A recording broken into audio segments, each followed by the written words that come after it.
خاطر خواہ جواب ان کو نہیں دیا جا رہا، چیزوں کو سمجھا جا رہا ہے، دیکھا جا رہا ہے، سوچا جا رہا ہے، تاکہ جو فیصلہ ہو وہ فیصلے میں اپنے فیوچر کو بھی سامنے رکھا جائے، اور کراچی کی جو عوام کی خدمت ہے، ڈیولپمنٹ ہے، اور اس بحرانی کیفیت سے نکالنے کے لیے سیاسی جماعتیں وہ بھی کافی دیکھ رہی ہیں، کیونکہ میئر کی جو سیٹ ہے وہ بہت اہم ہے، کیونکہ کراچی میں جتنی بھی ڈیولپمنٹ ہونی ہے وہ میئر کے تھرو ہونی ہے، فنڈز کا کافی عمل دخل ہوتا ہے میئر کے پوسٹ پہ، کیونکہ وہ چیزیں سب چیزیں دیکھ کر انہوں نے چلنا ہوتا ہے، اور انہوں نے خرچ کرنا ہوتا ہے عوام پر، علاقے پر، شہر پر۔ تو اس حوالے سے بہت گہما گہمی چل رہی ہے۔ دوسری طرف جماعت اسلامی کو جو عوامی ایک سپورٹ ملی ہے کافی عرصے کے بعد، کراچی والوں نے جماعت اسلامی کو فیورٹ قرار دیا ہے، اور اس پر اپنا اعتماد کا اظہار کیا ہے۔ تو اس حوالے سے جماعت اسلامی کے رہنماؤں کو خاص طور پر دیکھنا ہوگا کہ عوامی جو مینڈیٹ ہے اس کے احترام ان پر اب لازم ہو چکا ہے، کیونکہ جماعت اسلامی کا ایک اپنا موقف ہے، اپنا ایک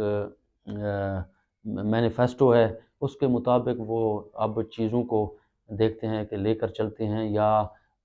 وہ اپنی میئرشپ کے لیے اس مینیفیسٹو کو،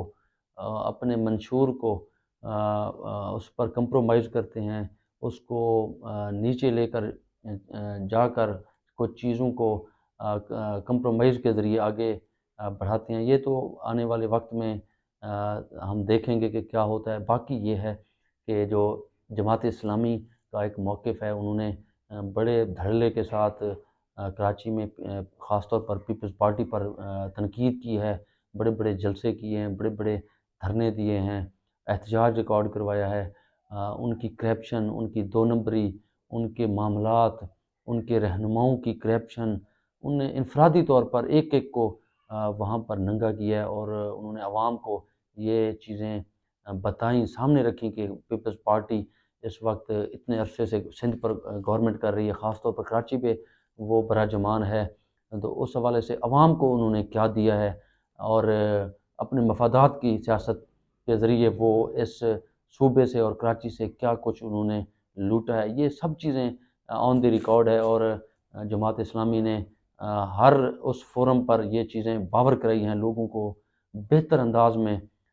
سامنے رکھی ہیں، بتائی ہیں کہ پیپلز پارٹی کس طریقے سے یہاں پر لوگوں پر حکومت کی ہے، اور لوگوں کا پیسہ کیسے اور کس طرح لوٹا گیا ہے۔ تو یہ چیزیں ہیں کہ اگر اب میئرشپ کے لیے وہ کمپرومائز کرتی ہیں، جماعت اسلامی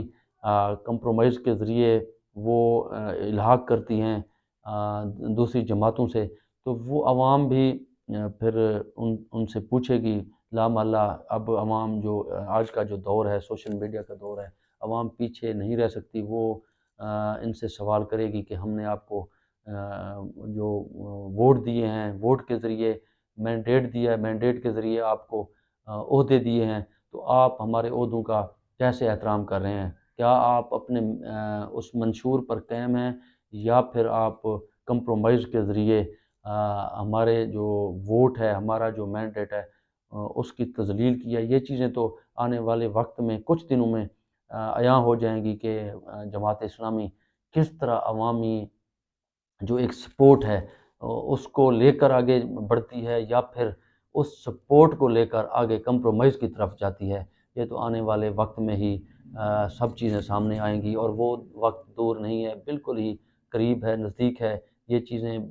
سامنے آ جائیں گی کہ جماعت اسلامی کا فیوچر، کیونکہ اب جماعت اسلامی کا فیوچر سیٹ ہونا ہے اس کراچی کے سیٹ پر، کراچی کے میئرشپ کے اوپر، کیونکہ اگر دیکھا جائے تو اس وقت جماعت اسلامی کے پاس کوئی اور آپشن بھی موجود نہیں ہے، کیونکہ جس قدر عوام نے ان کو بڑی تعداد میں ووٹ ڈالے ہیں، ان کے چیئرمین منتخب ہوئے ہیں، اگر وہ میئرشپ لینے میں ناکام ہوتے ہیں تو ان کی جو ایک پذیرائی ہے وہ ٹاسک پہ لگی ہوئی ہے۔ ان کے لیے یہ بھی اہم ہے کہ کسی طریقے سے کسی جماعت کے ساتھ کمپرومائز کیا جائے، الحاق کیا جائے، اور اپنی میئرشپ پر جایا جا سکے، کیونکہ ان کے پاس اس کے علاوہ کوئی آپشن نہیں ہے۔ اور میں سمجھتا ہوں کہ پیپلز پارٹی کی بجائے اگر وہ پی ٹی آئی کی جانب جاتی ہیں اور اپنی میئرشپ کے لیے ان سے سپورٹ لینے میں کامیاب ہوتے ہیں، تو یہ ان کے لیے میں سمجھتا ہوں کہ جو ہے جو زمینی حقائق ہیں یہ بہتر ہوگا، کیونکہ جو پیپلز پارٹی پر ان کی تنقید ہے، جو سابقہ ان کے احتجاج ہیں، دھرنے ہیں، تو اس حوالے سے ان کے لیے یہ مشکل ہوگا کہ پیپلز پارٹی کے ساتھ ان کا الحاق ہو اور ان کے ساتھ مل بیٹھ کر فیصلے کیے جائیں، کیونکہ جو عوامی رد عمل ہے وہ اس وقت وہاں پر پیپلز پارٹی کے حق میں نہیں ہے، کیونکہ پیپلز پارٹی کو ایک اور تناظر میں جو عوام ہے وہ دیکھ رہی ہے، اور جماعت اسلامی یکسر اس کے اپوزٹ کھڑی ہوئی ہے۔ اگر یہ دونوں مل جاتے ہیں تو جماعت اسلامی کے لیے آگے چلنا، آگے سیاست کرنا اور آگے جا کر جو ملکی جنرل الیکشن ہونے ہیں اس میں جماعت اسلامی کا ووٹ بینک اس سے کم ہوگا، ان کا جو اعتماد ہے وہ کافی گرے گا، کیونکہ ان کے اپنے فیصلے ہیں، ان کا اپنا منشور ہے، ان کی اپنی ایک ساکھ ہے، وہ ساکھ متاثر ہوگی۔ اب تک کی اجازت دیجیے گا، نیکسٹ ٹائم نیکسٹ ایشو کے ساتھ آپ کے سامنے پیش ہوں گے۔ اللہ حافظ۔